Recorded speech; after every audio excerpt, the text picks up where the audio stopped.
처서가 오는데도 아직 여름의 뜨거운 열기가 식지 않은 그런 주일입니다.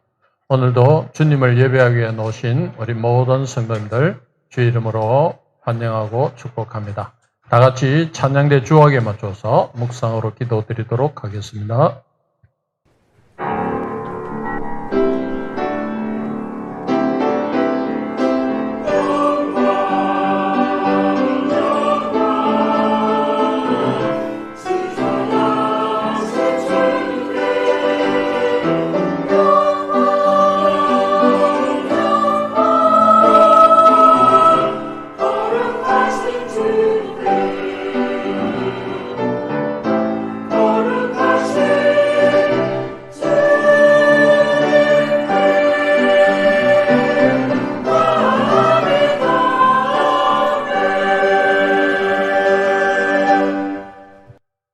하나님 아버지 은혜를 감사드립니다. 오늘도 복되고 귀한 주의 날을 저희들에게 허락하여 주시사 주님만을 예배하는 자리에 저희들을 불러주시니 감사합니다. 주님, 저희들은 진리와 영으로 온전히 주님만을 예배하는 거룩한 시간 되게 인도하여 주시옵소서. 날씨가 아직 무척 덥습니다. 주님, 우리 교회로 나오는 연로한 성도님들 건강 잃지 않도록 주님께서 늘 함께하여 주시고, 우리 모든 성도들이 기도의 제목들을 들고 주님 앞에 나아왔사오니 그 기도의 제목들을 들어주시고 헌명하여 주시고 이루어 주시옵기를 간절히 바라오며 우리 주 예수님 이름으로 기도드렸습니다. 아멘. 다 같이 찬송 드리겠습니다. 찬송가 420입니다. 이제인을 완전케 하옵시고. 완전케 하시옵고 내 마음속에 영원히 거하소서. 죄 가운데 빠졌던 몸과 마음을 빈 눈보다 더히게 하옵소서. 눈보다 더욱이 하시게 서서 정결케 하옵소서. 저 보좌에 앉으신 주 예수여, 이 몸 크게 드리니 받으소서. 내 마음과 지식도 드리오니 빈 눈보다 더히게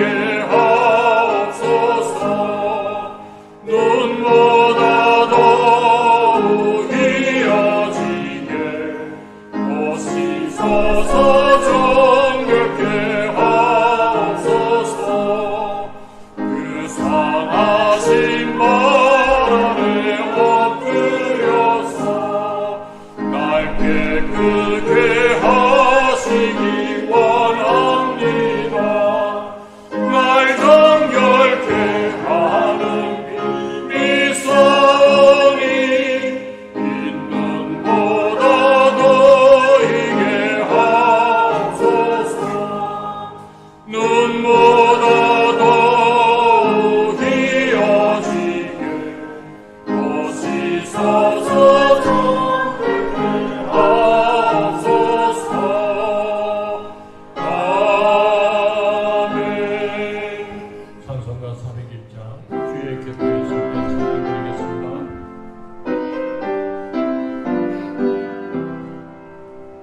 주의 곁에 있을 때 마음이 든든하오니 주여 나를 삼동아 인도하여 주소서. 주여 나를 인도하소서. 나는 세상 살 동안 주여 인도하소서. 비난초된 예수여, 세상 물결도 할때 그 시련에 베푸사 너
천지의 창조주를 믿습니다. 나는 그의 유일하신 아들 우리 주 예수 그리스도를 믿습니다. 그는 성령으로 잉태되어 동정녀 마리아에게서 나시고 본디오 빌라도에게 고난을 받아 십자가에 못 박혀 죽으시고 장사된 지 사흘 만에 죽은 자 가운데서 다시 살아나셨으며 하늘에 오르시어 전능하신 아버지 하나님 우편에 앉아 계시다. 거기로부터 살아있는 자와 죽은 자를 심판하러 오십니다. 나는 성령을 믿으며 거룩한 공교회 성도의 교제와 죄를 용서받는 것과 몸의 부활과 영생을 믿습니다. 아멘.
한 주간을 세상 속에서 말씀과 기도로 보내게 해 주시고 복되고 좋은 날 주님 존전 앞에 나와 예배드리게 해 주심을 감사드립니다. 십자가 은혜가 넘치는 교회, 주 예수 그리스도만이 우리의 산 소망이 되는 교회가 되게 하여 주시옵소서. 주님께서 우리가 하는 모든 일들에 간섭하여 주시고 감사가 넘치는 삶이 되게 하여 주시옵소서. 전도의 사명을 잘 감당하게 하여 주시고 이제는 비전 센터가 부흥되는 역사가 이루어질 수 있도록 간절히 기도드립니다. 유년부, 청소년부, 청년부가 부흥되게 하여 주시고 우리 아이들이 믿음의 믿음을 더하여 주시며 또 장차 이 교회에 든든한 기둥이 되는 다음 세대가 되게 하여 주시옵소서. 비전 센터가 잘 마무리될 수 있도록 도와주시고 우리가 서로 사랑하고 격려하고 칭찬하는 아름다운 공동체가 이제 그 예배당에서 예배 드릴 수 있도록 주님께서 인도하여 주시옵소서. 세우신 목사님 강건하게 붙들어 주시고 준비하신 말씀 선포하실 때 우리가 그 말씀으로 도전받고 실천하며 예수님의 제자로서의 삶을 살아가게 하여 주시옵소서. 찬양대 정성껏 준비한 찬양 주님께 올려드릴 때 주님 영광 받으시고 우리가 날마다 찬양으로 기뻐하며 살아갈 수 있게 하여 주시옵소서. 남북이 하나 되게 하여 주시고 북녘 땅에도 십자가가 세워지고 자유롭게 예배드릴 수 있는 날이 속히 오게 하여 주시옵소서. 더운 날씨에 우리 성도들을 강건하게 하여 주시고 치료와 회복의 역사가 있게 하여 주시옵소서. 이 주의를 위해 곳곳에서 애쓰고 힘쓰는 분들을 축복하여 주시고 또 우리 성도들이 사업터나 또 직장이나 또 하는 모든 일들에 주님께서 축복하여 주시옵소서. 이 예배를 통해 은혜 받는 시간이 되게 하여 주시고 예수님 다시 오실 그날까지 늘 주님과 동행하며 살아가는 행복하고 복된 우리의 삶이 되기를 원하옵고 이 예배를 받아 함령하여 주시옵소서. 감사드리며 예수님 이름으로 기도드립니다. 아멘.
아버지 하나님 은혜를 감사합니다. 하나님께서 이 시간도 우리를 돌아보아 주시고 하나님 앞에 예배자로 나오게 하심을 감사합니다. 하나님께서 우리를 축복해 주시고 하나님 아버지 우리를 대표하여 간절히 하나님께 간구하는 기도를 하나님께서 연락하여 주시며 이 시간 주의 존재 앞에 나와서 하나님께 기도하며 간구하는 모든 성도들의 기도를 연락하여 주시기를 간절히 손을 드립니다. 하나님 앞에 아버지 하나님의 임재를 갈망하며 교회의 하나됨을 위해서 하나님 앞에 간구하며 찬양한 이 찬양을 하나님께서 합량하여 주시고 모든 성도들의 마음을 하나로 성령 안에서 묶어주셔서 하나님의 복음을 위하여 일심으로 서서 서로 협력하는 교회가 될 수 있도록 하나님께서 역사하여 주시고 주님을 닮아가는 데 힘쓸 수 있도록 주께서 역사하여 주시옵소서.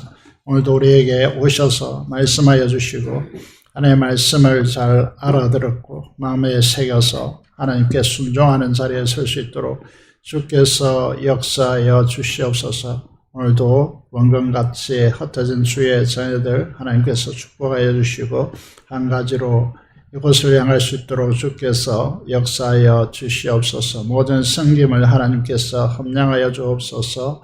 감사를 드리며 우리 주 예수 그리스도의 이름으로 기도드리옵나이다. 아멘. 성의 말씀을 보도록 하겠습니다. 이사야 30장 8절에서 18절의 말씀을 함께 보시겠습니다. 구약 성경 전늘 폐지했습니다. 이사야 30장 8절에서 18절의 말씀까지 함께 보시겠습니다. 한 줄씩 교독하도록 하겠습니다. 이제 가서 백성 앞에서 서편에 기록하여 책에 써서 후세에 영원히 있게 하라.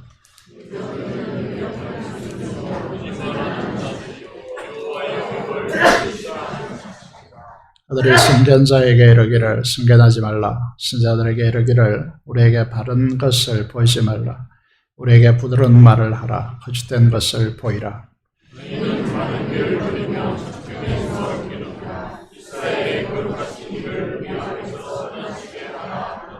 이러므로 이스라엘의 거룩하신 이가 이같이 말씀하시되 너희가 이 말을 업신여기고 압박과 허망을 믿어 그것을 의지하니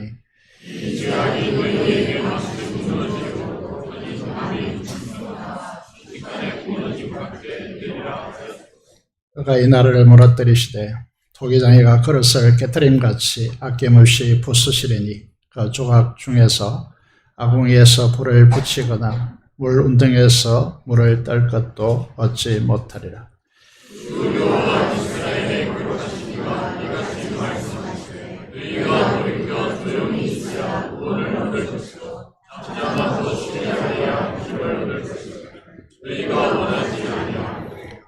이러기를 아니라 우리가 말 타고 도망하리라 하였으므로 너희가 도망할 것이요 또 이러기를 우리가 빠른 짐승을 타리라 하였으므로 너희를 쫓는 자들이 빠르리니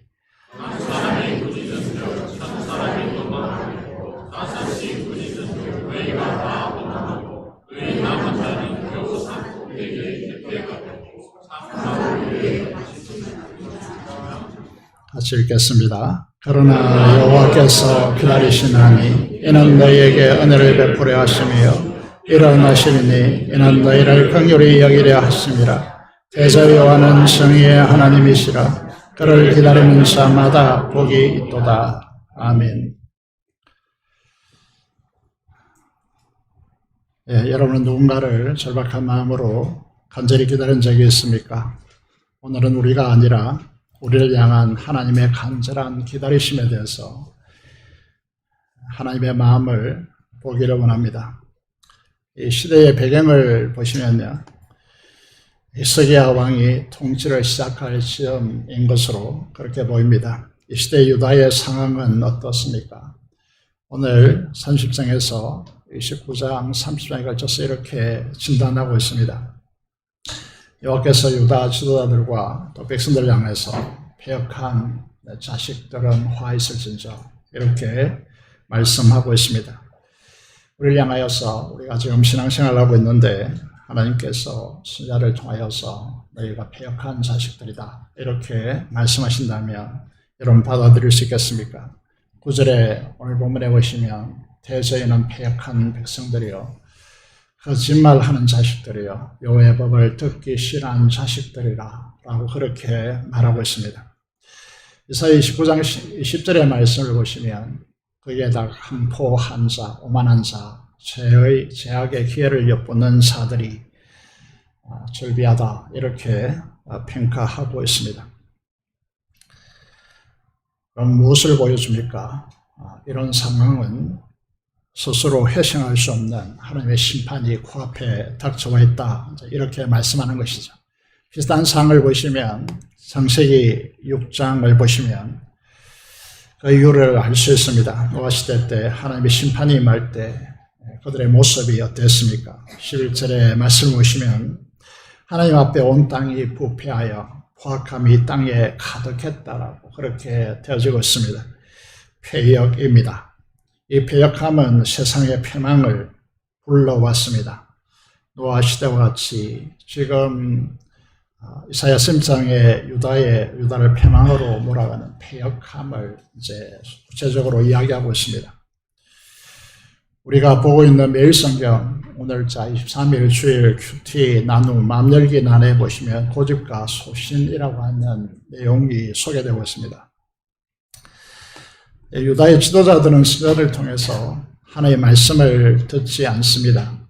대신에 현실인 이집트의 도움을 의지하는 고집을 부리고 있습니다. 하나님의 징계의 채찍으로 불러들인 이 아수르의 침공 앞에서 하나님께 회개하기보다는 그들은 무엇을 선택하고 있습니까?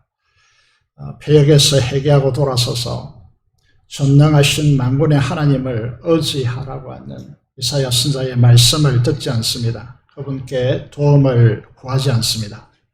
대신에 정치 외교라는 현실을 선택합니다. 이것이 패망할 수밖에 없는 패역이고 오만합니다. 그렇게 하나님께서 진단하고 있습니다. 우리도 하나님을 신뢰하고 그분을 의지하는 신념으로 살아가고 있을까? 아니면 하나님의 말씀을 외면하고 현실의 타당성을 선택하는 자기 고집으로 살아가고 있을까요? 하나님의 복을 누리는 사람은 어떤 사람입니까? 우리가 전에 외운 대로 십변들 편의 말씀대로 다시 한번 마음에 새기기를 원합니다. 복 있는 사람은 악인들의 꾀를 따르지 않습니다. 아니합니다. 그리고 죄인들의 길에 서지 않습니다. 오만한 자의 자리에 습관처럼 앉아있지 않습니다. 오직 여호와의 율법을 절구하고 그의 율법을 주야로 묵상합니다. 한마디로 말하면 무슨 말입니까? 왕이신 주님의 말씀을 듣습니까? 아니면 여러분의 생각과 의지와 판단과 감정과 평안함을 선택하십니까? 허세와 자만심에 교만한 사람들은 언젠가는 패망합니다. 이것이 하나님께 주시는 대원칙이죠. 여러분, 이제 겸손함으로 하나님의 말씀, 하나님의 법을 절구하고 묵상하고 순종하는 것이 여러분들이 무엇을 하든지 우리들에게 행복한 삶, 성공적인 인생을 보장할 것입니다. 무슨 말을 하고 있는 것이죠? 인생의 결국 문제는 순종이다라고 하는 것입니다. 이사야 3장 8절의 말씀을 보시면요. 이렇게 말씀하고 있죠. 이제 가서 백성 앞에서 서판에 기록하여 그냥 말씀만 하고 첫저 지난 것이 아니라 서판에 기록하여 책에 써서 후세에 영원히 있게 하라라고 말씀하고 있습니다. 느끼는 정서가 무엇입니까? 굉장히 중요하다라고 하는 느낌을 받을 수 있을 것으로 생각합니다. 여러분들이 공부를 하시든 직장을 다니시든 사업을 하시든지 간에 어떤 인간관계 속에서도 반드시 원칙으로 천명하고 살아가야 할 기준점이 무엇이냐라고 하는 것이죠. 욥기 19장의 말씀을 보시면 그 중요성을 이제 알 수 있습니다. 욥의 친구들이 욥의 끔찍한 재난의 소식을 듣고 위로차 왔다가 처음에는 기가 막혀서 아무 말도 하지 못했습니다. 시간이 좀 지나자 위로합니다. 하지만 시간이 조금 지나자 친구들이 어떤 말을 하기 시작합니까? 이 엄청나고 끔찍한 재앙은 하나님의 심판으로 보이는 것입니다. 그래서 욥의 친구들이 뭐라고 합니까? 네가 죄를 지었으니까 이런 천벌을 받는 것이 아니냐. 회개하라고 요구합니다. 회개하면 하나님께서 너를 갑절로 축복하겠다. 그리고 처음에 미약하게 시작하겠지만 나중에는 창대하리라고 그렇게 요구하게 되어지는 것이죠. 한마디로 말하면 죄를 지었으니 이런 재앙을 받을 수가 없다. 세상에 이런 재앙을 받을 수가 없으니까 하나님께 죄를 지었으니 회개하라고 말하게 되는 것이죠. 여기에 대해서 욥이 항변합니다. 이런 끔찍한 재앙을 당할 만한 죄를 하나님께 지지 않았다고 그렇게 말하고 있습니다. 내가 자식을 잃고 재산도 다 잃고 병에 걸려서 기와 조각으로 피부를 긁어도 고통이 사라지지 않고 내 피부와 살이 뼈에 붙었고 남은 것은 겨우 잇몸뿐이라고 그렇게 욥이 말합니다. 그래서 11절에 보시면요. 나의 친구야, 너희는 나를 불쌍히 여겨주면 안 되겠나? 하나님의 손이 나를 치셨는데 너희마저도 나에게 어떻게 이렇게 심판자처럼 행동하느냐? 제발 나를 불쌍히 여겼다고 호소합니다. 여러분, 제발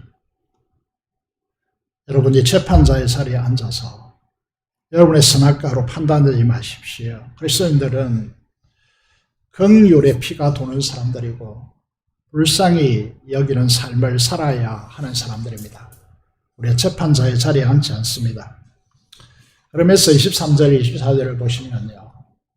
나의 이 말이 곧 기록되었으면, 책에 써여졌으면, 철빌로 돌에 새기고 그 위에 나무로 봉인되어서 입어져서 영원히 새겨져 지워지지 않는 글로 사람들에게 읽혀지기를 원하는 바가 무엇입니까?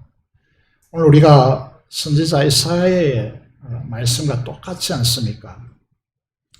그것이 이제 25절, 26절인데 이렇게 잘 알고 있습니다. 이 말씀은 여러분 모르면 안 되는 엄청난 이제 말씀이 바로 욥기, 여러분 욥기를 다 모른다 해도 욥기 19장 25절 26절은 반드시 알아야 됩니다.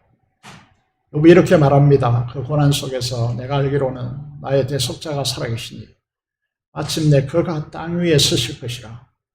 내 가죽이 벗김당한 뒤에도 죽음을 말하고 있는 것이죠. 내가 이 육체 밖에서 하나님을 보리라. 죽음이란 무엇입니까? 우리 육신에서 영혼이 벗어나는 것입니다. 그때 하나님을 보리라고 확신을, 신념을 소개하고 있습니다.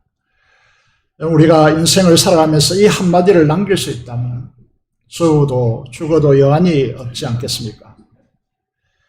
욥은 고난을 통해서 가장 위대한 진리를 터득하고 모든 인류에게 읽혀지기를 바라는 엄청난 진리를, 그의 인생을 고난을 통해서 남기는 것입니다. 그럼 나의 대속자 누굽니까? 그분을 통하여서 내가 죽음을 당한 뒤에도 이 육체 밖에서 하나님을 보게 하시는 분, 그분이 나의 대속자, 우리 주 예수 그리스도라고 하는 것이죠. 이렇게 정언하고 우리 인생을 다 한다면 죽어도 여한이 없지 않겠나라고 하는 것이죠. 우리가 이제 찬송가 83장을 부릅니다. 나의 마음에 근심구름 가득하게 덮이고 슬픈 눈물 하염없이 흐를 때, 여러분의 인생의 날이 얼마나 되는지 잘 모르겠지만 우리는 이런 인생에 부딪힐 때가 가끔씩 다가옵니다. 그때 인자하고 부드러운 음성으로 부르사 나를 위로할 이 누가 있을까? 우리의 진정한 마음을 보듬어 안아서 위로할 사람이 여러분 남편일 수 있겠습니까? 아내일 수 있겠습니까? 좀처럼 그렇게 잘 하지 못합니다. 이 찬양은 말합니다. 주 예수, 주 예수, 주 예수밖에 누가 있으라. 슬픈 낙심할 때 내 친구 되시는 구주 예수밖에 다시 없도다. 욥의 이 고난을 마음으로 품고 변호사가 되시고 대속자가 되셔서 이 육체의 고난을 넘어서서 죽음을 넘어서서 육체 밖에서 하나님을 볼 수 있게 하시는 분, 그분이 바로 우리 주 예수 그리스도 밖에 없다는 사실을 이야기하고 있습니다. 욥이 바위에 출필로 기록하고 납부로 덮여 지워지지 않는 그리스도를 정하듯이 이사야 선지자는 오늘 본문을 통해서 그와 같은 무게를 가지고 우리 인생에 살아가는 삶의 길을 안내하고 있습니다. 그만큼 중요하다는 것입니다.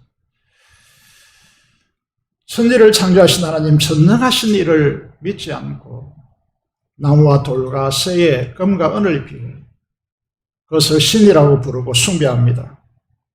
그것들이 자신들에게 비를 주고 농사의 풍요롭게 하여서 부와 안녕과 건세를 준다고 말합니다. 그렇게 해서 이제 막대한 부를 어디에 바칩니까? 이집트의 조공으로 바칩니다. 마치 보험과 같은 것이죠. 그런데 이집트가 아수르에게 패망해버린다면 이것이 무슨 의미가 있겠습니까? 실제로 아수르와 바벨론 앞에서 이집트는 정복당해버리기 때문에 막대한 조공을 바친 이 이집트의 마병이, 군사력이 이스라엘과 유다를 방어해내지 못했습니다.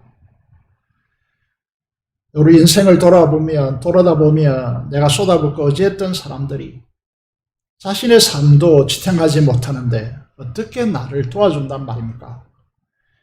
그러면서 우리는 뭐라고 합니까? 내가 저에게 무슨 짓까지 했는데 나에게 그럴 수 있냐라고 말합니다. 그럴 수밖에 없는 것이 인생인데 우리는 바보같이 어리석게도 그렇게 살아가는 것입니다. 그래서 이사야는 하나님께서 이사야를 통하여서 잊혀지지 않는 진리로 우리가 기억하라고 책에 써서 우리에게 말씀하고 있는 내용이 무엇입니까? 믿음을 가지라는 것입니다. 보이지 않는 전능하신 창조주 하나님을 나의 아버지로 믿는 것입니다. 이것을 조금만 세상적인 관점으로, 세상 확률 통계상으로 보면 보이지 않고 잡히지 않기 때문에 그 가능성이 50%도 아니고 60%도 아니고 세상 사람들은 잡히지 않습니다. 될지 안 될지 모르는 확실하지 않는 하나님을 마음을 다해 믿는 사람들이 우리의 삶의 현실에서 그만큼 희박하다는 것이다. 그래서 하나님은 계속해서 말씀을 통해서 강조하십니다. 지난번에 말씀을 드렸지만은 주님께서는 우리에게 맹세하지 말라고 산상수훈에서 말씀하시는데 만 개의 군대를 건너리신 하나님께서 불가능이 없으신 하나님께서 맹세하십니다. 무엇을 이제 말하고 있는 것입니까? 반드시라고 하는 부분을 강조하고 있습니다. 내가 생각하는 것이 반드시 되며 내가 약속한 것을 이루는 이 경영을 반드시 이루리라고 하나님께서 천명하시는 것입니다. 여러분, 이 말씀을 통하여서 우리로 하여금 이 믿음 위에 서라고 하는 것입니다. 물론 보이는 것이 전부이냐? 선다는 세상 속에서 보이는 돈이 능력이고 돈이 신이 되는 세상 속에서 이건 쉽지 않는 삶의 방법이죠.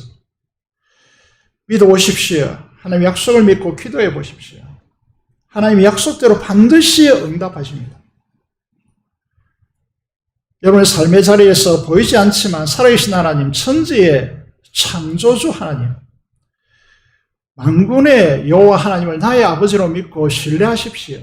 기도함으로 의지하셔서 반드시 약속대로 이루시는 하나님을 여러분 삶의 간증으로 드러내셔야 합니다.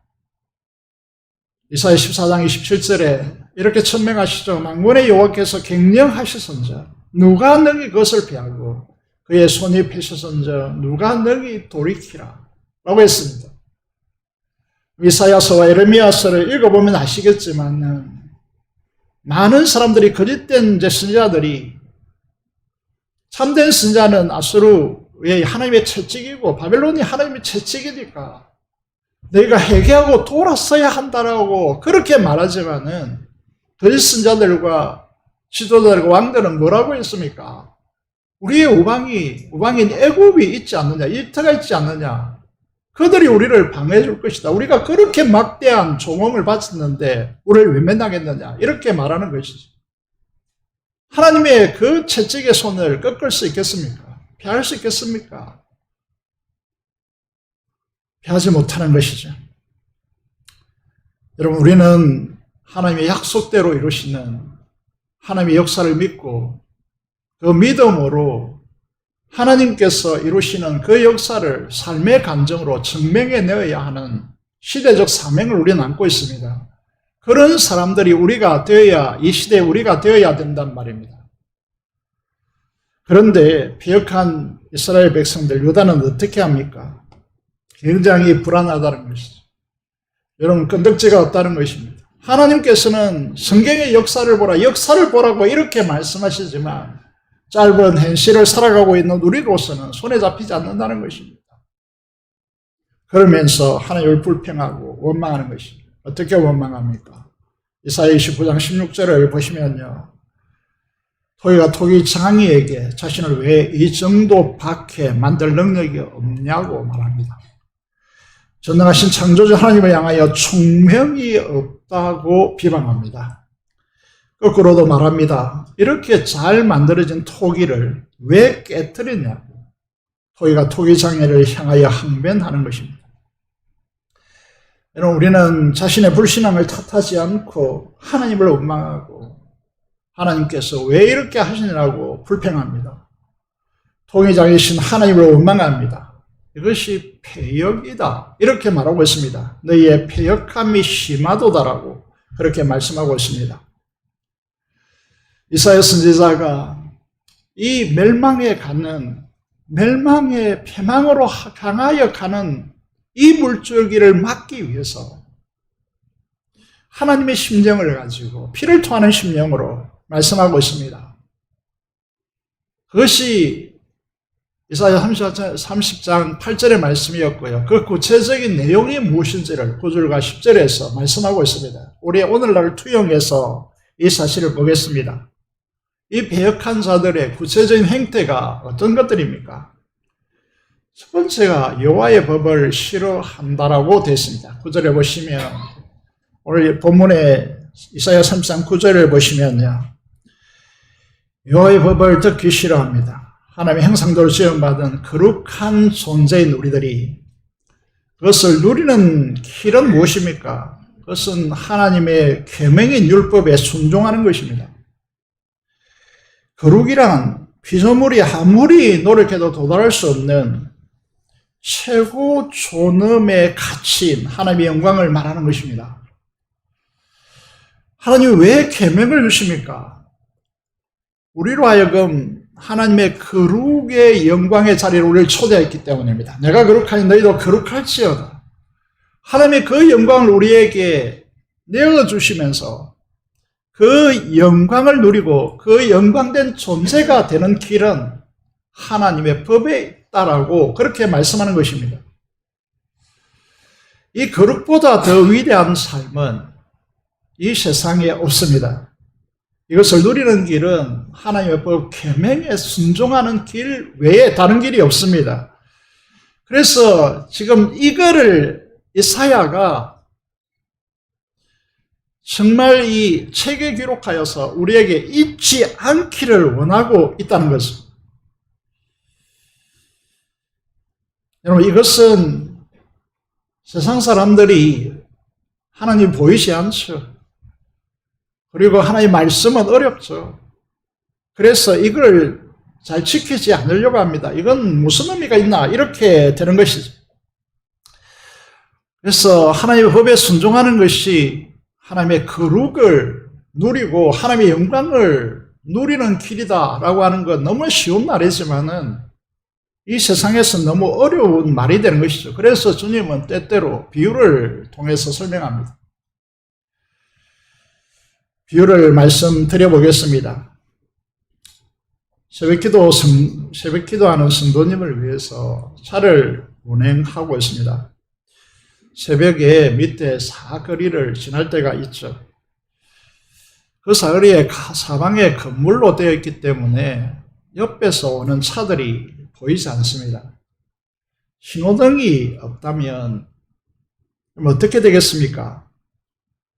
여러분, 한 분의 권사님을 태우지 못하고 지날 때가 있는데 그 권사님이 시간이 넘어서 걸어오면 위험하니까 마음이 급해집니다. 신호등이 대체로 건널목도 있고 이제 길기 때문에 이게 권사님이 오다가 다치면 어떨까 이런 생각을 가지고 신호등이 너무 길어서 마음이 조급할 때가 있습니다.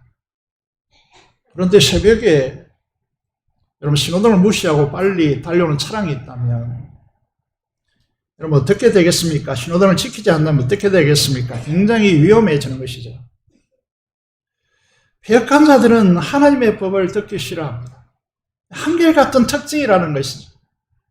자기 마음대로 할 수 없기 때문입니다. 그래서 하나님의 법을 싫어하고 지키지 않는 것은 신호등을 지키지 않았기 때문에 오는 위험성과 같습니다. 매우 위험한 것입니다. 자신뿐만 아니라 함께하는 사람들에게도 위험해지는 것이죠. 10절을 보시면요, 이 폐역한 자들이 하는 방식이 무엇입니까? 하나님의 말씀을 들으려고 하지 않는 자들이 하나님의 말씀에 선포하는 자에게 이렇게 말합니다. 네가 뭔데 우리를 책망하느냐? 다시는 그렇게 하지 말라라고 위협합니다. 신자들에게 요구합니다. 바른 것이 우리에게 필요 없다. 그건 우리가 이미 잘 알고 있다. 진실이 아니어도 좋으니 책망과 징계의 말투를 사용하지 말라라고 하는 것입니다. 그러면 어떻게 하라는 것이죠? 부드러운 말을 하라는 것입니다. 우리 삶의 행실이 얼마나 어렵고 힘든데 위로하고 칭찬하고 격려하는 말을 들어도 버티기 힘들 지경인데 우리가 무엇 때문에 이것까지 나와서 책망을 들어야 하느냐? 여러분, 거꾸로입니다. 순종하지 않기 때문에 감정도 삶도 힘든 것입니다. 그래서 교회의 선지자적 기능이 사라졌기 때문에 오늘날 회개의 눈물이 없습니다. 십자가를 경험하라는 책을 읽고 있는데 이 책의 내용에 이런 내용이 있습니다. 로버트 술러 목사님이 계십니다. 지금 잡고 있습니다만 20년 전에 한국교회 와서 세미나를 통해서 목회자들이 이렇게 강조했습니다. 화면을 보시면 알겠지만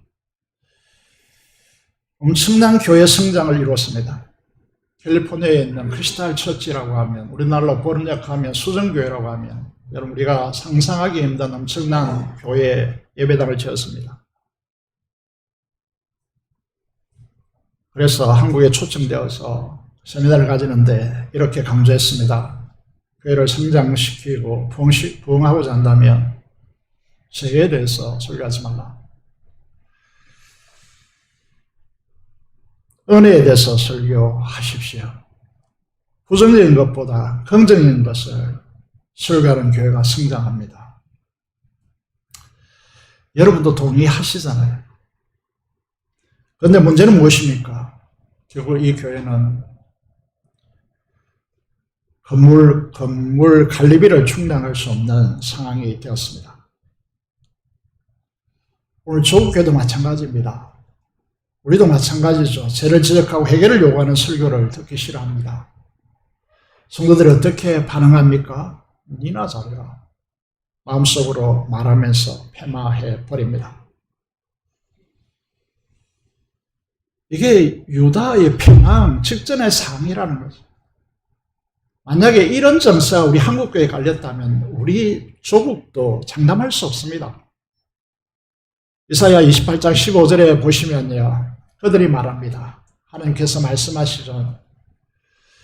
유다 백성들 지도자들이 말하기를 우리는 사망과 언약하였고 음부와 맹약하였습니다. 소울과 맹약하였습니다. 너희는 넘치는 재앙이 유행할지라도 우리에게는 미치지 못하리라. 우리가 지금 우리 민족이 이렇게 하고 있습니다. 이 시대의 트렌드는 욕망이고요. 욕망의 방식과 우리는 결탁하였고 맹약하였고 이 삶에서 어떤 말씀이 우리에게 주어진들 우리는 돌이키지 않겠다라고 하고 있습니다. 그리고 북한에서 미사일을 어떻게 쏘든지 핵을 싣고 쏘든지 간에 우리는 상관없다. 우리는 안전하다. 이렇게 하고 있지 않습니까? 전쟁은 안 일어날 것이다. 이렇게 하고 있는 것이죠. 하나님의 손해를 보지 않고 있습니다. 욕망의 충족을 위해서 살고 결핍을 충족시키는 삶을 선택하고 그 길을 걸으면서 자신의 패역한 죄악을 보지 않고 교회를 비판합니다.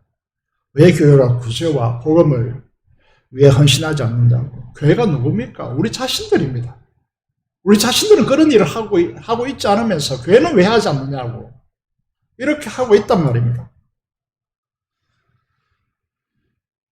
그러면서 유명한 말이죠.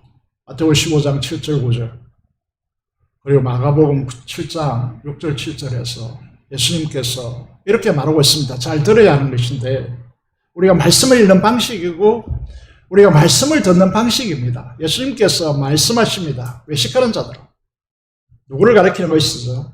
예수님 당시에 종교 지도자들, 바리새인과 서기관들, 대사장들을 향하여 말씀하고 있는 것입니다. 더 좁혀보면 이 말씀을 듣는 사람들 바리새인들입니다. 이렇게 말합니다. 이사야가 너희에게 관하여 잘 예언하였더라. 여러분 이사야는 650년 전에 말씀 유다 패망 직전에 유다 백성들에게 하신 말씀이지. 주께서 이르시되 이 백성이 입으로 나를 가까이 하며 입술로 나를 공경하나 그들의 마음은 내게서 멀리 떠났다. 행식은 취하고 있죠. 예배 현장에 나오고 있습니다. 그런데 그들의 마음은 내게서 멀리 떠나나니 그들이 나를 계명하면 사람의 계명으로 가르침을 받았을 뿐이라. 다시 말하면 무슨 말이죠? 지금 이 시대에서 하나님의 음성이 하나도 들리지 않습니다. 사람의 말들만 난무할 뿐이라는 것이죠. 주님께서 말씀하십니다. 650년 후에 예수님께서 바리새인을 향하여서 외식하는 자들아 이사야가 너희에게 관하여 잘 예언하였도다 라고 말하고 있습니다. 무슨 말씀하고 있습니까? 지금 시대를 건너서 그들을 향하여서 이사야의 말씀, 이사야가 너희를 위해서 예언하였다 이렇게 말씀하고 있습니다.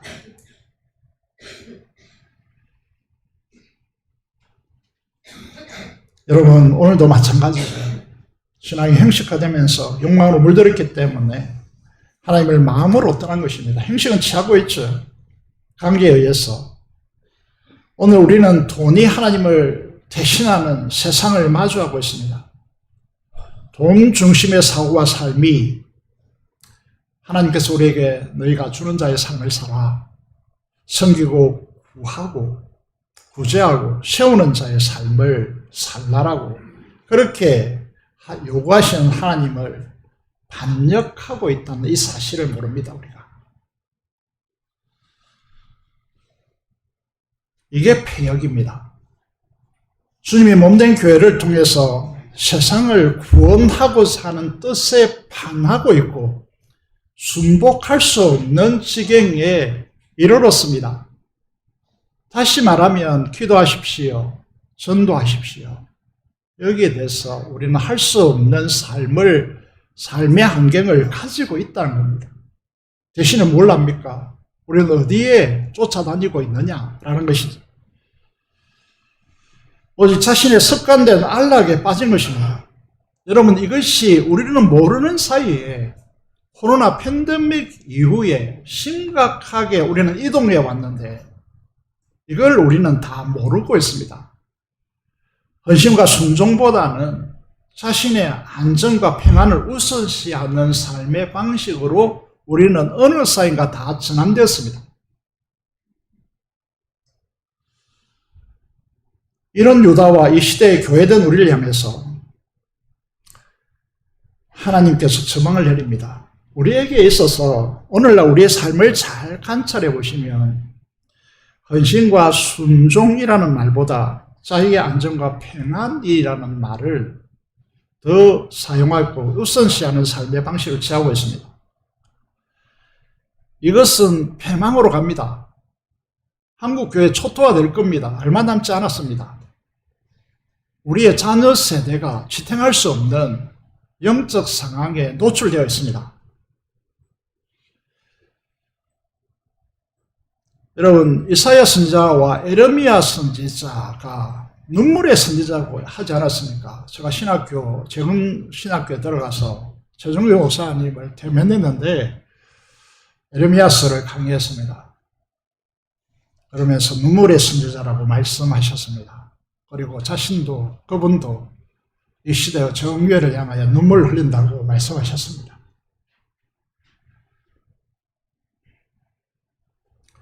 하나님께서 무엇을 기다립니까? 이 패역한 세대가 돌아오기를 기다리신다고 말씀하고 있습니다.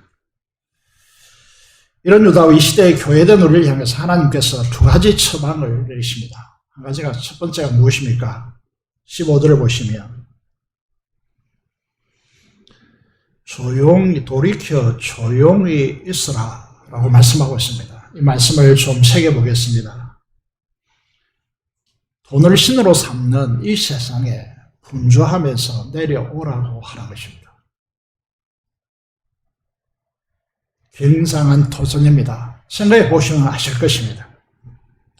지금 그 당시 유다가 정치 외교적으로 너무 분주했습니다.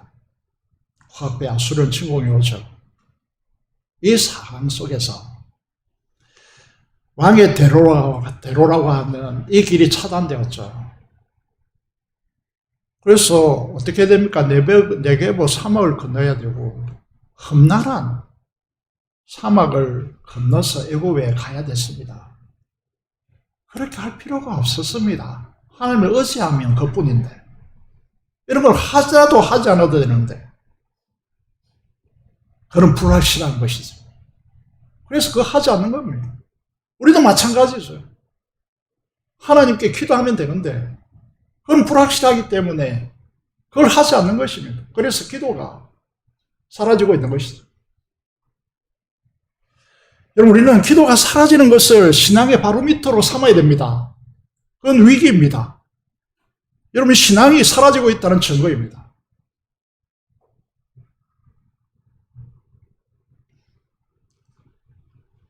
유다의 역사를 보십시오. 히스기야가 등극하기 시작했다고 했습니다. 히스기야 왕이 대대적인 종교계를 단행해도 불구하고 얼마 가지 못하고 유다는 바벨론에게 집어삼켰습니다. 패망했습니다.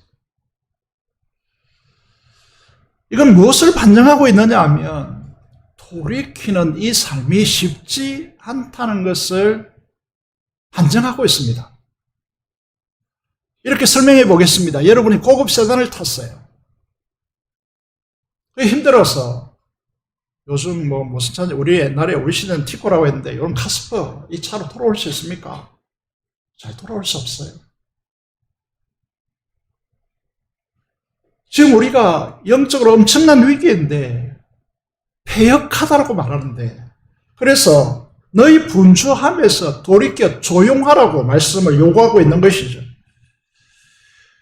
여러분, 우리는 자본주의 세상에 살고 있습니다. 그 말이 무슨 말입니까? 돈이 그 사람의 가치고 돈이 사람의 삶의 질이 되는 세상에 우리가 살고 있습니다. 여러분들은 고급 식당에 가서 좋은 집에 살면서 혹은 좋은 호텔에 가서 야, 내가 그래도 성공한 삶이 아닌가 이렇게 생각할 수 있습니다. 그것을 내려놓을 수 있을까요?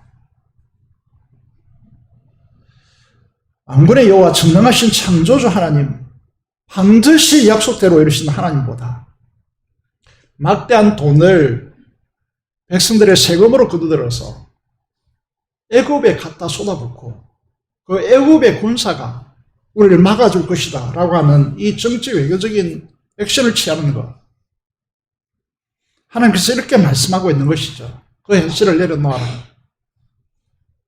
나를 믿어라. 나는 만 개의 군대를 거느리 아수르, 바벨론, 오늘 미국, 러시아 이런 거 다 합쳐도 할 수 없는 그런 하늘에 만 개의 군대를 가지고 있다. 이렇게 말씀하시는 것이죠. 믿을 수 있겠습니까? 현실적 습관적 방식이나 방식을 내려놓는 것은 결코 쉽지 않습니다. 잠잠히 하나님만을 신뢰한다는 것은 오늘 이 시대에 엄청난 용기가 필요하다는 것을 우리는 알 수 있습니다. 그렇게 할 수 있겠습니까? 그래, 이 시대의 선지자인 호세아가 말합니다. 오라, 우리가 여호와께로 돌아가자. 우리가 패역하여서 하나님께서 우리를 찢었으나 도로 낳게 하실 것이고 우리를 치셨으나 싸매어 주실 것이다. 제이어스라고 하는 찬양팀이요, 이렇게 찬양을 부릅니다. 내 백성이 나를 떠나 돌아섰지만 내 사랑이 내 백성을 포기 못하니 내 모든 건 내려주고 그들을 여호와께로 돌아가자. 우린 돌아서도 그는 편치 않네. 여호와께 돌아가자. 우린 넘어져도 그 사랑 영원하네. 이 패역의 길에서 우리는 돌아서야 합니다. 복은 무엇입니까? 여호와께로 돌아오라는 것입니다. 하나님은 우리에게 사랑과 공의와 공의의 통치자 예수 그리스도를 준비하십니다. 내가 주인 삶은 모든 걸 내려놓고 주님의 통치에 전적으로 순종하는 것으로 돌아오라고 말씀하고 있습니다. 이 음성이 오늘 여러분에게 들리지 않는다면 진짜 위기입니다.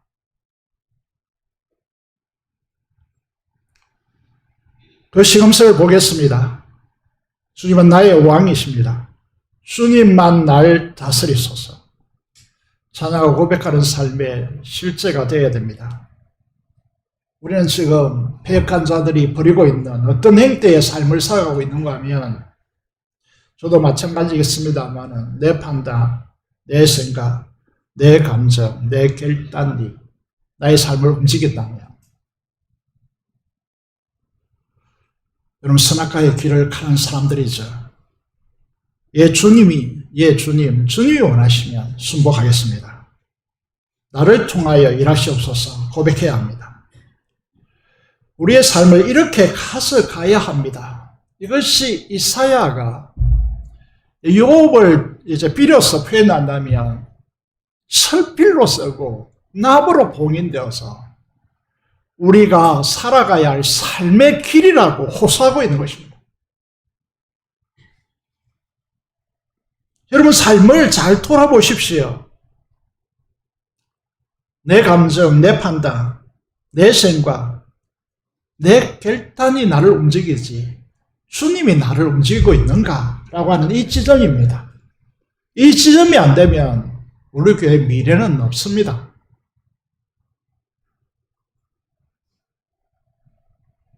(18절을) 보시면요, 하나님은 어떤 분이십니까? 이사야 30장 18절입니다. 여호와께로 돌아오면, 여러분 이 말씀이 이제 누가복음 15장을 쓰게 만들거든요. 주님께서 15장을 말씀하게 만드는 말씀이죠. 하나님께서 유대사에서 아버지는 뛰어다니지 않습니다. 그런데 하나님께서 일어서서 우리를 기다린다고, 은혜 베푸시기를 기다린다고 말씀하고 있습니다. 무엇으로 그렇게 하겠다는 것입니까? 그것이 십자가입니다. 가슴이 터질 정도로 감격스러운 말씀이죠. 그들을 기다리는 자마다 복이 있도다 라고 말씀하고 있습니다. 강조하는 바가 무엇입니까? 자마다입니다. 예외가 없다는 것이죠. 반드시 그렇게 하시겠다는 것입니다. 이것이 믿음의 사람들에 의해서 증명된 것입니다. 피로 올력지 십자가를 경험하는 사람들에 의해서 자기의 모든 죄가 리셋되고 사함받고 하나님의 영광을 부여받은 그 열정으로 세상을 살아가는 것이죠. 다시 말해서 사도 바울이 여러분 서신서를 읽어보면 우리 주 예수 그리스도 이렇게 순서로 갈 때가 있고 그리스도 예수 우리 주라고 하는 순서로 올 때가 있습니다. 그리스도 기름 부음 받은 자죠. 메시아입니다. 그가 예수 구원자이시죠. 그분이 우리의 주, 황제 위의 주가 되신다라는 고백 속에는 우리의 순종을 요구하고 있습니다. 여러분의 감정, 여러분의 선악과의 자기 판단, 여러분의 경험, 이것을 주님의 통찰에 굴복시킬 수 있느냐 없느냐, 이게 최고의 관건입니다. 신앙의 관건이라는 거죠. 우리는 대체적으로 어떻게 행태로 신앙을 파괴시키는가 하면 자기 견해, 자기 감정, 자기 의지, 자기 결단을 가지고 파괴시킵니다. 내 마음에 들었냐 기준점이지. 그게 아닙니다. 두 번째가 뭡니까? 그러면 하나님께서 주신 방법, 왕이신 예수 그리스도에게 굴복하는 것, 순종하는 것이라고 했습니다. 두 번째가 훨씬 더 중요할 것 같습니다. 그리스도인이 된 우리에게 중요할 것 같습니다. 그게 무엇입니까? 이사야 32장, 오늘 읽지 않았지만 15절입니다. 마침내. 사도 바울이 아마 적었다면 종말로 이렇게 썼을 겁니다. 정말 마지막으로 중요한 것이 무엇이냐? 그것이 위에서부터 영을 우리에게 부어주시니 사막이 강야가 아름다운 밭이 되며 그 아름다운 밭을 숲으로 여기게 되리라고 말씀하고 있습니다. 묵상해 보았습니다. 어떤 말일까? 예수님께서 하나님 나라를 비유할 때 겨자씨의 비유를 썼습니다.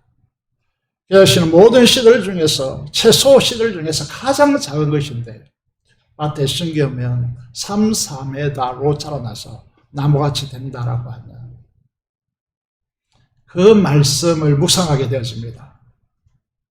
사랑하는 여러분, 우리 예수님을 믿습니다. 그 예수 그리스도가 우리 주가 되시다 고백하는 사람들입니다. 그 말은 무슨 말입니까? 우리의 의지와 경험과 우리의 판단과 감정을 넘어서서 그분이 통치하시는 거기에 순종하라는 것이죠. 그런데 우리 힘으로 됩니까? 안 됩니다. 여러분 삶을 지금까지 살아보면 알겠지만은 아무리 결단하고 아무리 여러분 여기서 예배드리고 노력해도 됩니까? 안 됩니다. 어떻게 해야 됩니까? 하나님이 주신 선물인 하나님의 영으로 가능한 것입니다. 제가 이 사실을 우리 교단을 부흥시키기 위해서 새롭게 하기 위해서 가는 곳마다 강조하고 있는 것입니다. 여러분 꼭 기억해야 될 것입니다. 그것이 무엇이냐 하면 철필로 기록해서 우리가 꼭 명심하고 우리의 삶의 모토로 삼아야 될 것이 그리스도께서 우리의 왕이십니다. 우리를 통치하십니다. 그분께 순종하셔야 됩니다. 그럼 어떻게 순종해야 됩니까? 우리의 힘으로 우리의 노력으로 또 안 됩니다. 무엇으로요? 성령으로 가능한 것입니다. 이렇게 말씀하고 있습니다. 여러분 이렇게 말씀을 연관시켜 보면 말씀이 살아납니다. 잘 보십시오. 우리는 하나님의 법, 예수 그리스도의 말씀에 순종해야 되는데 그게 가능합니까? 불가능합니다. 예를 들어서 제가 여기 앞에 있는 권사님에게 오른밤을 쳤습니다. 오른밤을 친다는 것은 왼손으로 때렸다는 뜻이죠. 그러면 오른밤을 돌려댈 수 있겠습니까? 오른손에 세게 맞을 각오가 됐습니까? 이게 우리에게 요구하는 법이란 말입니다. 순종할 수 있겠습니까? 자기를 죽이는 이런 베드로는 십자가에 못 박혀 죽었습니다. 그것도 주님과 같이 죽을 수 없다고 해서 거꾸로 매달라고 해서 죽었습니다. 유대인이기 때문입니다. 그런데 사도 바울은 로마인이기 때문에 그렇게 죽일 수 없었습니다. 참수당했습니다.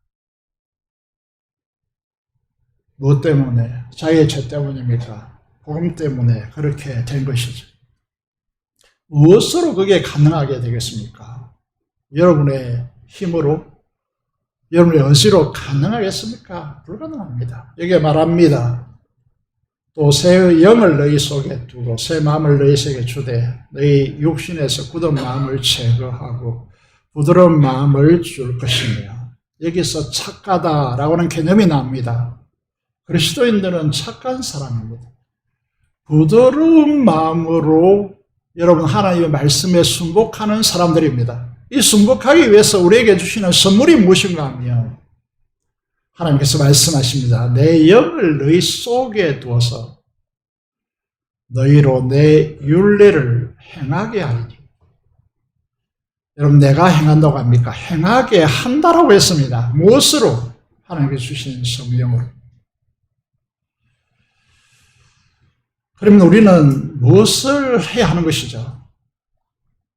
이 일에, 이 동전의 앞면이라면 뒷면은 무엇입니까? 기도입니다.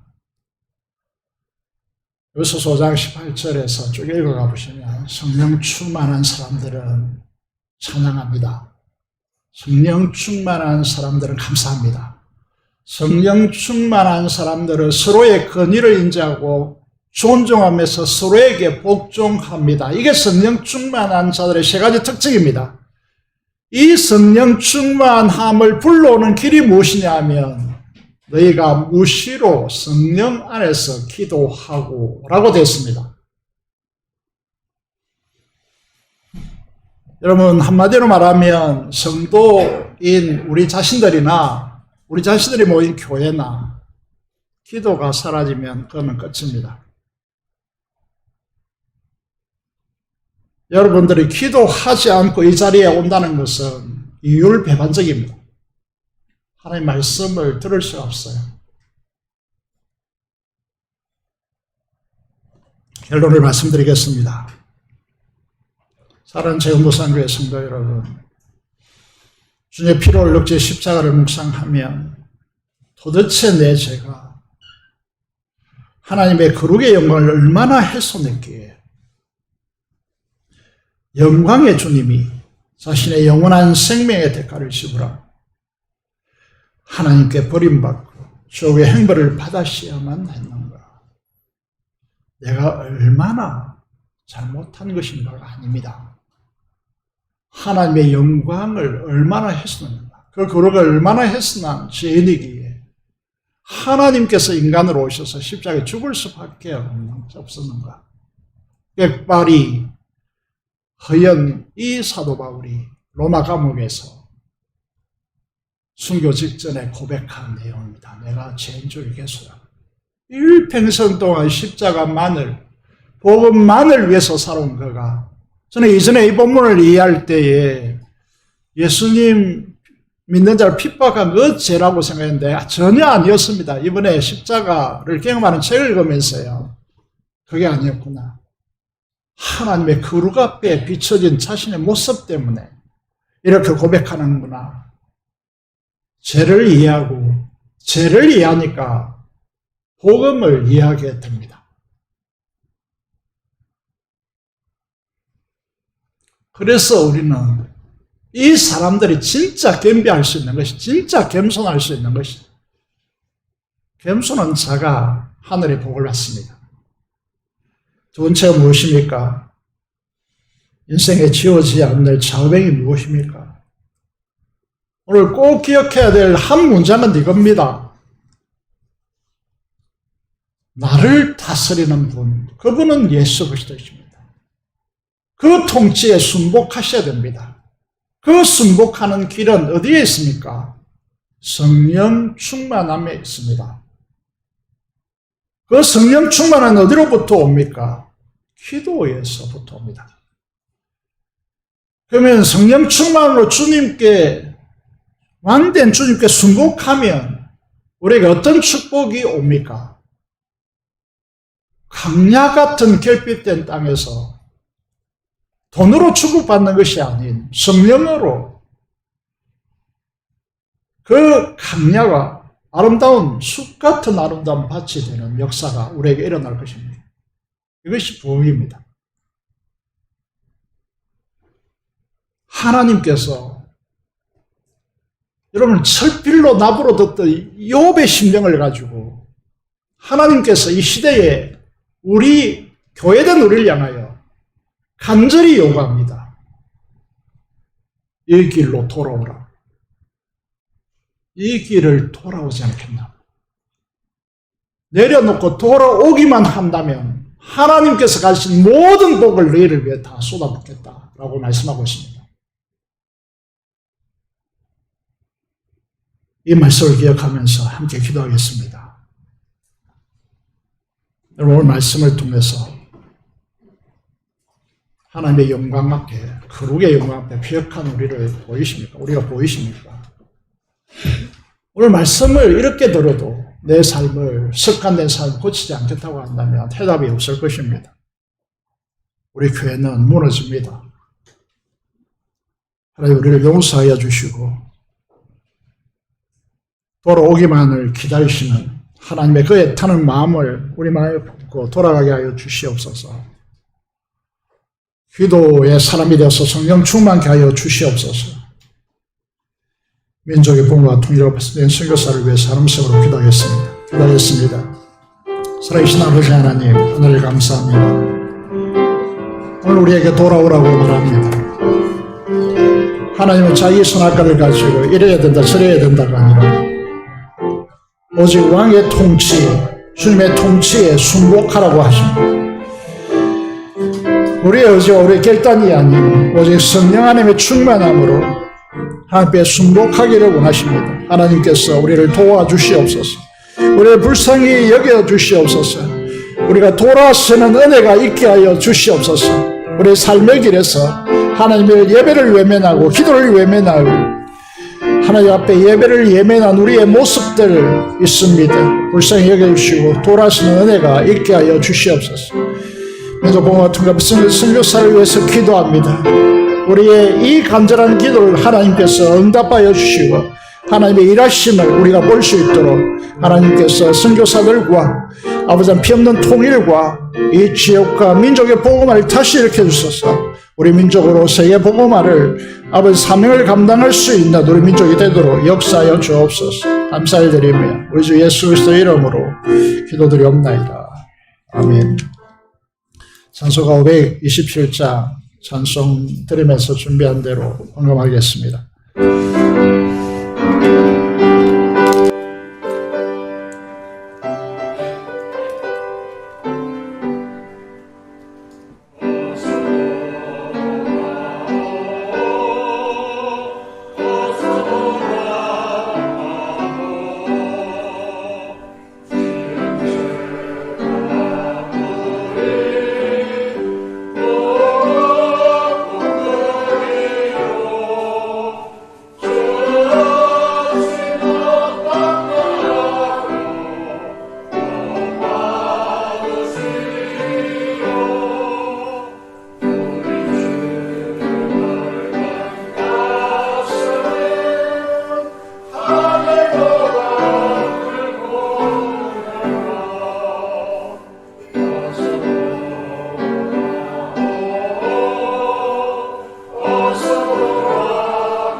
기도드리겠습니다. 하나님 아버지 감사합니다. 하나님의 그 마음을 이 시대 앞에서 읽게 하여 주시고 우리가 십자가로 보여지는 하나님의 그 중리함의 영광에 갇힌 거룩을 얼마나 훼손하고 하나님을 모욕되게 했는지 우리 세를 바라보게 하여 주시고 하나님께서 우리에게 길을 주신 대로 우리 길 대신 통치자이신 주님의 말씀에 순복하지 못하고 내 자신의 선악과로 그렇게 살아온 우리들을 용서하여 주시고 이제는 이 시대 앞에서 돌아서는 하나님께로 돌아가는 은혜가 있게 하여 주시고 돌아오기만을 기다리시는 그 하나님의 애타는 마음을 탕자의 아버지의 심령으로 우리가 바라보게 하여 주시고 하나님께 돌아가서 성령으로 주의 말씀에 순복하여 하나님의 통치를 이 땅에 실현하는 자로 우리를 세워주시기를 간절히 손을 드립니다. 하나님께서 우리를 축복하여 주셔서 우리 교회로 하여금 이 시대에 이런 하나님의 기다리심의 그 마음을 알고 하나님 앞에 순종하는 자로 우리로 서게 하여 주시옵소서. 주의 응원과 11조 목적을 따라 헌신하는 주의 귀한 자녀들에게 약속된 대로 축복하여 주시고 하나님 아버지 천국가 가득 차고 접들이 넘치는 하나님의 은혜가 공급하심의 부요함이 넘치도록 역사하여 주시옵소서. 아버지 하나님, 하나님께 감사로 제사드리는 주의 자녀들과 감사의 기도 제목들을 하시오니 그 기도에 연락하여 주시기를 간절히 손을 드리며 우리 주 예수 그리스도 이름으로 기도드렸나이다. 아멘.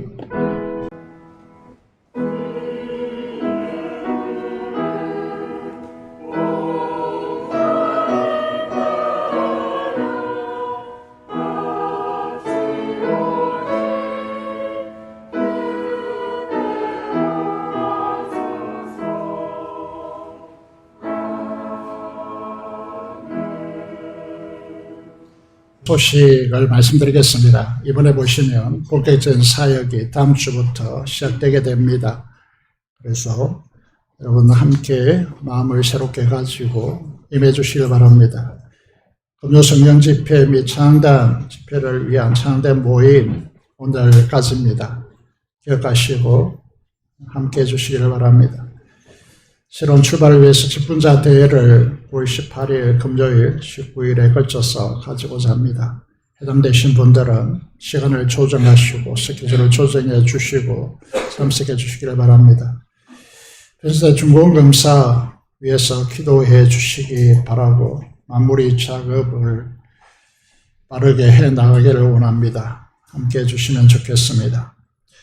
청소년 신예배가 이제 계획되어 있습니다. 전도와 선교회의 헌신을 위해서 우리 교회가 사역의 방향성을 설정하고 사역에 매진하기 위해서 모임을 가지겠습니다. 기억하시고 함께 해주시기 바랍니다. 안식사님은 이제 항암 치료가 끝나갑니다. 기도해 주시면 좋겠고 기도해 주신 분들에게 감사를 드리겠습니다. 그리고 어제 최정상 지사님이시죠. 계속해서 우리에게 가위를 건축 허물로 드리시는 집사님께서 어제도 복숭아를 제공하셨는데 몇 봉지가 없다고 합니다. 그래서 기도해 주시기를 바라겠습니다. 성읍부 수련에 도움을 주신 성도님들에게 직접 아이들이 편지와 선물을 드린다고 합니다.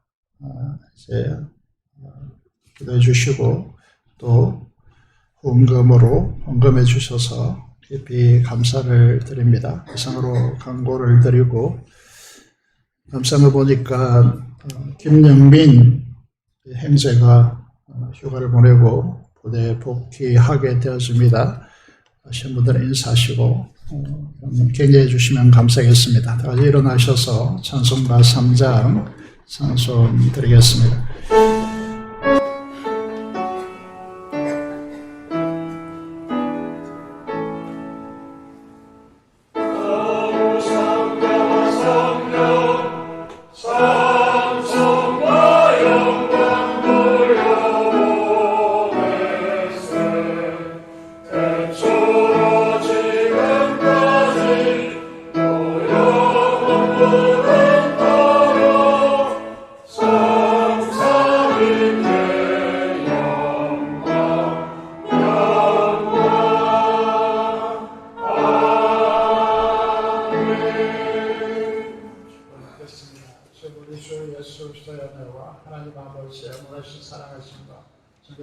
충만 감화 감동하심이 마음에 깊이 새겨서 주님의 통치에 순종하고 그 순종을 성령으로 온전히 감당하기를 소원하는 사랑하는 성도들의 심령과 가정과 생업터전 위에 지금부터 영원토록 함께 하시기를 축원합니다. 아멘.